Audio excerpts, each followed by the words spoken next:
Hello friends, मैं रोहित कुमार। आज का हमारा टॉपिक है इलेक्ट्रिसिटी। 2011 से 2019 तक के हम सारे विद्युत के क्वेश्चन कर रहे हैं, यूपी टेट सी टेट के। तो उसी क्रम में हमारा पहला क्वेश्चन है, विद्युत चुंबकीय तरंगें नहीं हैं। तो विद्युत चुंबकीय तरंगों से हम समझ लेते हैं, विद्युत चुंबकीय तरंगें निर्वात में भी चल सकती हैं और माध्यम में भी चल सकती हैं, और इनकी जो चाल होती है प्रकाश की चाल के बराबर होती है। इनकी 3 लाख किलोमीटर प्रति सेकेंड।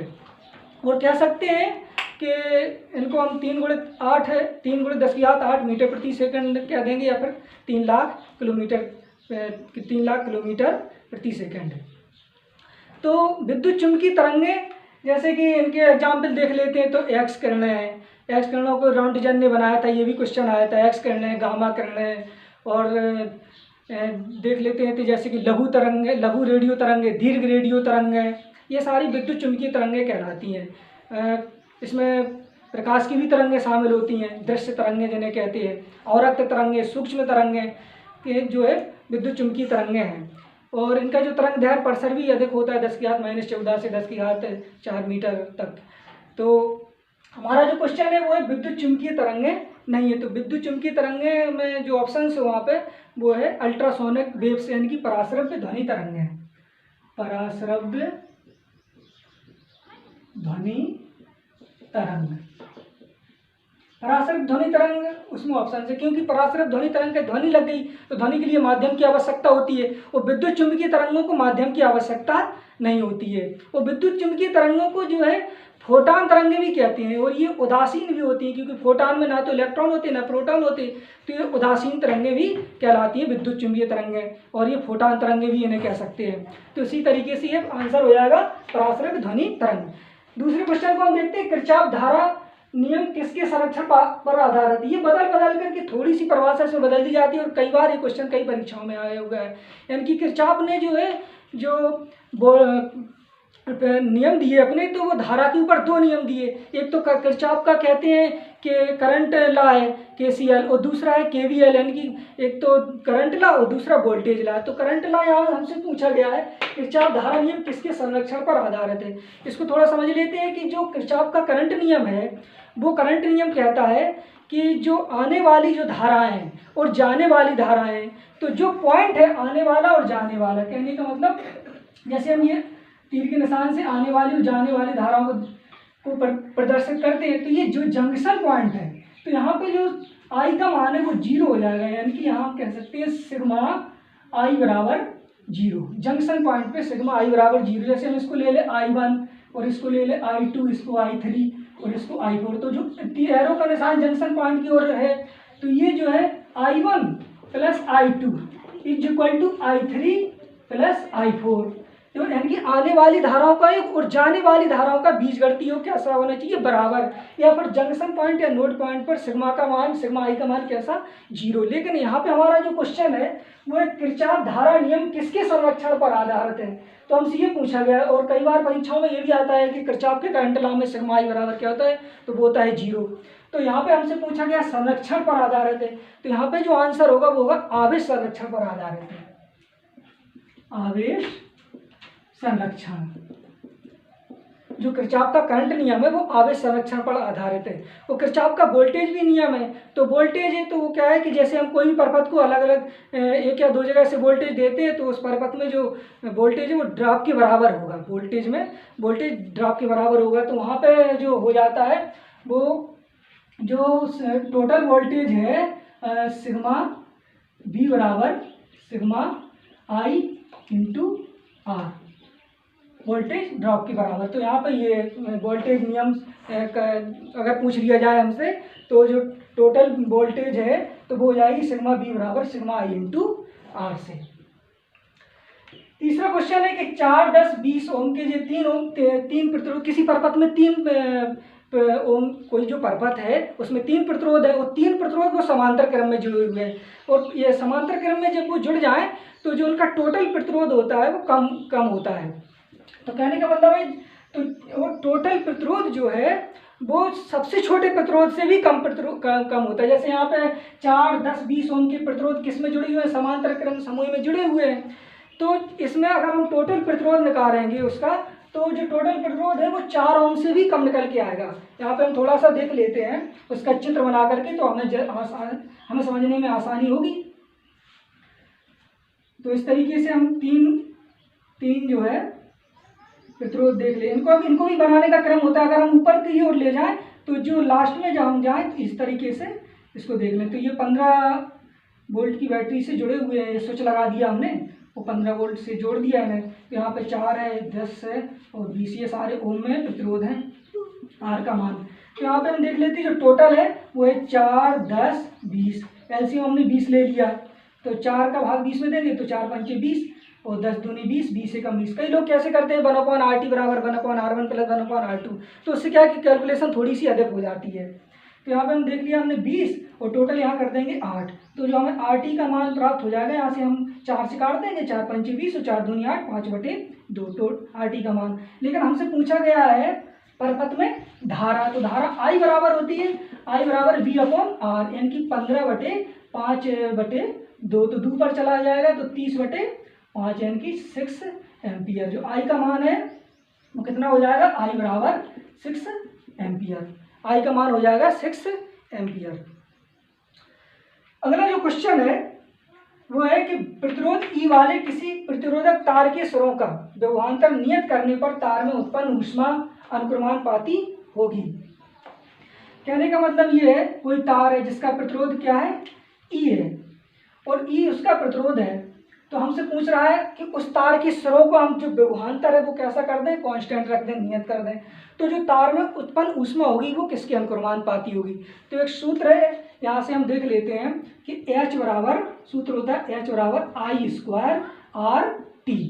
तो हमें यहाँ विभवांतर के पदों में लेना है, तो I का मान रख देते हैं I बराबर V/R से, तो हो जाएगा V²/R², और R एक है ही इंटू T, तो एक R से एक R कैंसिल हो जाएगी, तो जो होगा V²/R इंटू T। तो V², तो जो V है वो हमारा कैसा है, कांस्टेंट है, नियत है, मान लो इसको 1 मान लिया। और जो R है, R बराबर हमसे क्या रखा है कि प्रतिरोध E, तो R बराबर कितना हो जाएगा, E हो जाएगा। तो यहीं पे हम रख देते हैं। तो यहाँ पे हम अगर इसको मान को रख दें तो H बराबर हो जाएगा B को कांस्टेंट मान करके 1/, जो यहाँ से 1 रख देंगे, इसका मान R बराबर हमने E रख दिया, तो 1/E इंटू T, यानी कि जो हमारी ऊष्मा है वो किसके अनुक्रमानुपाती होगी, E के अनुक्रमानुपाती होगी। तो जो H बराबर हो जाएगा 1/E, यही हमारा आंसर। अगला क्वेश्चन है, वह ताप जिस पर लोह चुंबकत्व समाप्त हो जाता है कहलाता है।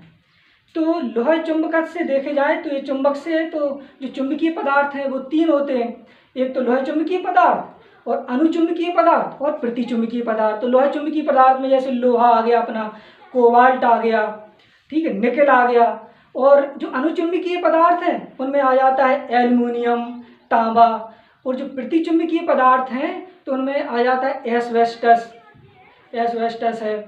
तो इस तरीके से इनकी जो कुचालक है वो प्रतिचुंबकीय पदार्थ के अंतर बिस्मथ है, बिस्मथ भी आ जाएगा।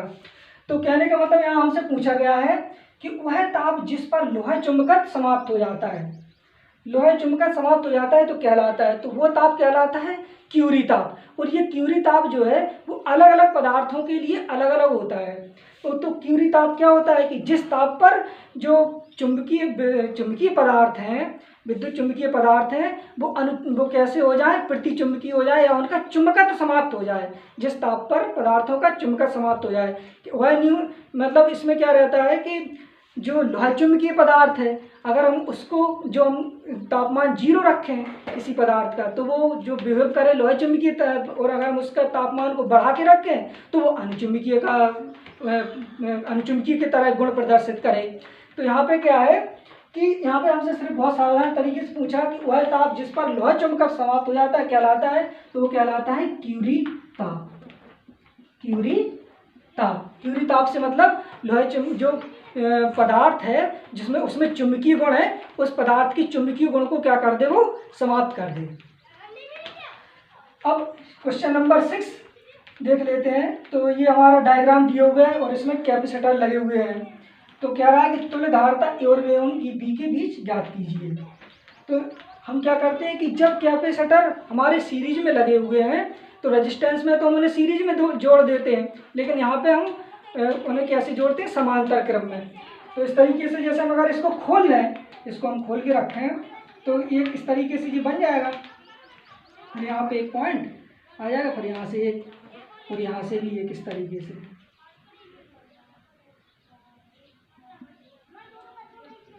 ये तो यहाँ पे निकल आया ए जंक्शन और यहाँ पे बी, ये और यानी कि 10, यहाँ पे भी 10, ये 10 माइक्रोफैराडे, यहाँ 10 माइक्रोफैराडे। तो इससे क्या रहता है कि हम जब खोल लेते हैं तो उससे हल करने में हमें आसानी रहती है। तो हमें ए और बी के बीच तुल्य प्रतिरोध दिया हुआ है, तो 10 और 10 यहाँ पे और 10 और 10 यहाँ पे, तो हम इसको जोड़ लेते हैं 10 और 10, क्योंकि ये समांतर में है। लेकिन कैपेसिटर हमेशा पैरेलल में, जब समांतर में हो तो पैरेलल की तरह व्यवहार करते हैं, पैरेलल में जुड़ते हैं।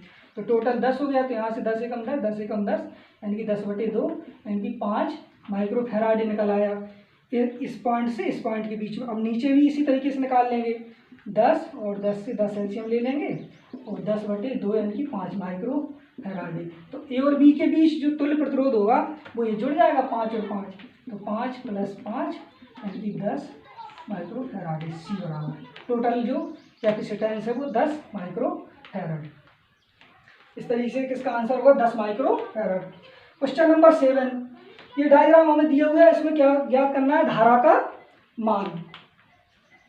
तो धारा का मान हम ज्ञात करेंगे, तो इससे पहले कि हम जिसमें जो डायग्राम में रेजिस्टेंस लगे हुए हैं उनका टोटल रेजिस्टेंस पता कर लेंगे, टोटल रेजिस्टेंस। तो यहाँ से हम देख लेंगे, यहाँ पे 2 ओम है और यहाँ पे भी 2 ओम है, तो ये किसमें जुड़े हुए हैं, पैरेलल में जुड़े हुए हैं। तो इनको देख 2 ओम और 2 ओम, तो यहाँ ये पैरेलल में है तो इसको एलसीएम ले लिया, यानी कि 2/2, तो यहाँ हो जाएगा 1 ओम। इन दोनों का मान कितना निकल आया, 1 ओम। और इससे ये सीरीज में हो जाएंगे, यानी कि इस तरीके से हो जाएंगे ये, तो यहाँ 1 ओम निकल आया और यहाँ 2 ओम है। तो टोटल जो है हमारा हो जाएगा 3 ओम, आर का मान, RT बराबर 3 ओम। अब हमसे, और इसमें जो वोल्टेज है वो कितनी दी है, 6 है, RT बराबर 6 वोल्ट। हमसे I बराबर पूछा है, तो सरल सी बात है, I बराबर V/R, तो V का मान 6 और इसका मान 3, तो जो हो जाएगा 2 एम्पियर। तो यहाँ से हमें I का मान निकल आएगा 2 एम्पियर, I बराबर 2 एम्पियर। इस तरीके से इसको हल कर लेंगे, ये बहुत सरल क्वेश्चन है। अगला जो क्वेश्चन, इसमें 2 क्वेश्चन और हम अभी लास्ट में बता देंगे जो हमने अभी नहीं लिए थे, क्योंकि इसमें जगह कम पड़ रही थी बोर्ड में। तो अणुओं तथा परमाणुओं में इलेक्ट्रॉन के द्वारा उत्पन्न चुंबकीय क्षेत्र का कारण।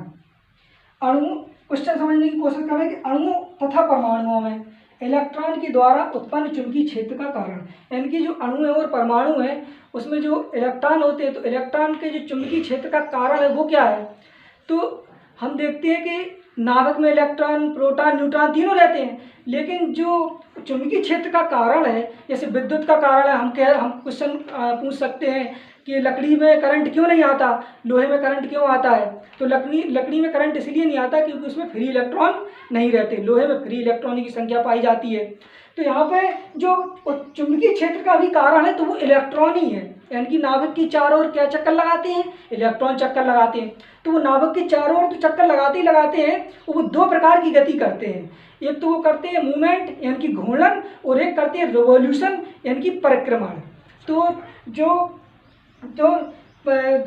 हमारा क्वेश्चन है कि अणुओं तथा परमाणुओं में इलेक्ट्रॉन के द्वारा उत्पन्न चुंबकीय क्षेत्र का कारण है, तो इलेक्ट्रॉन क्या करते हैं, इलेक्ट्रॉन का जो कारण है, चुंबकीय क्षेत्र का कारण है वो है इलेक्ट्रॉनों का घूमना, इलेक्ट्रॉनों का गति करना।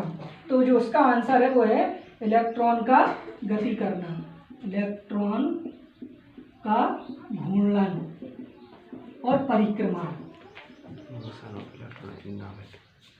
नाभिक के चारों ओर इलेक्ट्रॉन अपने भी स्थान पर घूमते हैं और घूम घूम के नाभिक के चारों ओर भी चक्कर लगाते हैं। तो उसी की वजह से अणु और परमाणु में चुंबकीय क्षेत्र उत्पन्न होता है। हमारी बता दें, हमारी जो पृथ्वी है ना, तो पृथ्वी सूर्य के चारों ओर इन्हीं दो गतियों से घूर्णन करती है। जब पृथ्वी सूर्य के चारों ओर घूर्णन करती है तो दिन और रात होते हैं, और दिन और रात होते हैं। उसी के साथ जब वो परिक्रमा करती है तो ऋतुओं में परिवर्तन आते हैं। जैसे सर्दी के बाद गर्मी आई, तो उसके लिए परिक्रमण, पृथ्वी का परिक्रमण कारण होता है, और दिन और रात के लिए पृथ्वी का घूर्णन सूर्य के चारों ओर। तो अब 9वां क्वेश्चन है कि जब धात्विक चालक में विद्युत धारा प्रवाहित होती है तो चालक में उत्पादित ऊष्मा की मात्रा निर्भर करती है। कहने का मतलब ये है कि कोई चालक है, तो चालक में जब विद्युत धारा प्रवाहित करेंगे तो जो विद्युत धारा उत्पन्न होगी, तो जो ऊष्मा की मात्रा वो किस पर निर्भर करेगी, तो वो करेगी चालक की पदार्थ की प्रकृति पर। जैसा चालक का पदार्थ होगा तो वो आएगा चालक के पदार्थ प्लस चालक की लंबाई। क्वेश्चन यहाँ से हम देख सकते हैं 9 के लिए कि कैपिटल R बराबर रो इंटू एल अपॉन ए, रो इंटू एल अपॉन ए से।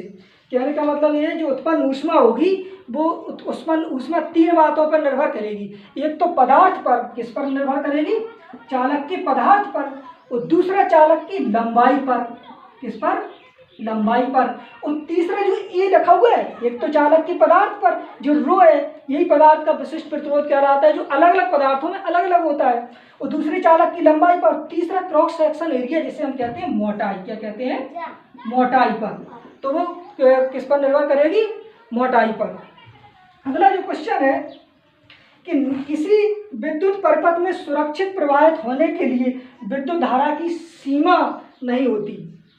कहने का मतलब ये है कि किसी क्वेश्चन आ गया था कि कोई विद्युत परिपथ है, उसमें धारा हमें सुरक्षित प्रवाहित कराना है, तो क्या उसके परिपथ में, पहली बात तो परिपथ होने के लिए, संपूर्ण परिपथ होने के लिए उसमें जो बातें आवश्यक हैं तो वो है कि उसमें परिपथ में सप्लाई की आवश्यकता होती है, परिपथ में लोड की भी आवश्यकता होती है, और परिपथ में क्या है कि कोई दोष से हमें विद्युत कोई उत्पन्न हो तो फ्यूज की भी आवश्यकता होती है। तो इसी तरीके से जो हमसे क्वेश्चन पूछा गया वो कहा गया कि विद्युत धारा की सीमा, तो वो विद्युत धारा की कैसी सीमा, तो उसकी न्यूनतम सीमा नहीं होनी चाहिए। तो कैसी नहीं होनी चाहिए, विद्युत धारा की न्यूनतम सीमा। तो उस विद्युत धारा की न्यूनतम सीमा नहीं होनी चाहिए, अधिकतम होनी चाहिए लेकिन न्यूनतम नहीं होनी चाहिए। तो उसमें जो ऑप्शन से आंसर सही है वो है न्यूनतम सीमा। और एक ऑप्शन उसका भी है कि जो घरों के जो सप्लाई है परिपथ, उसमें फ्यूज भी होना चाहिए और अधिकतम विद्युत भी प्रवाहित होनी चाहिए।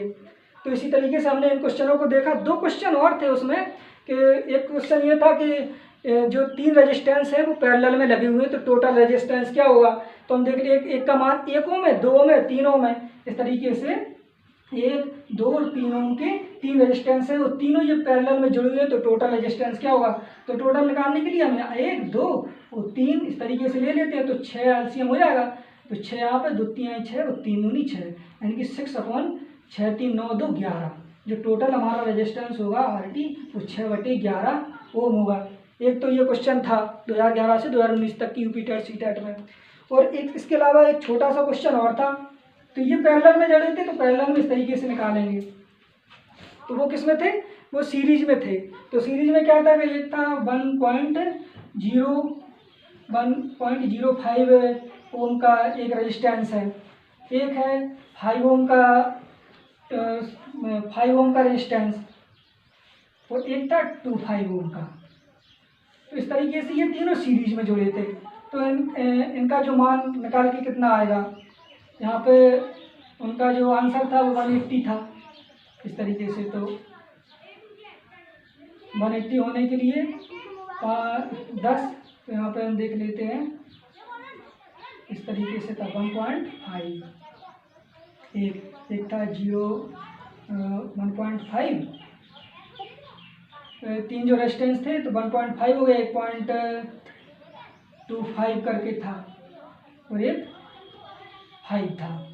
इस तरीके से 0, तो 5 और 5 10, 5 2 7 और 1 8 और 1.80 ओम। ये 3 थे। मान लो 3 हमने कोई रेजिस्टेंस, उसमें क्वेश्चन था कि 3 रेजिस्टेंस है, एक का मान 1.5 ओम, एक का 0.25 ओम, एक का 0.05 ओम है। तीनों को अगर हम सीरीज में जोड़ देते तो टोटल रेजिस्टेंस कितना होगा 1.80 ओम। तो आज के लिए इतना ही काफ़ी, हमने सीखा इलेक्ट्रिसिटी से संबंधित क्वेश्चन।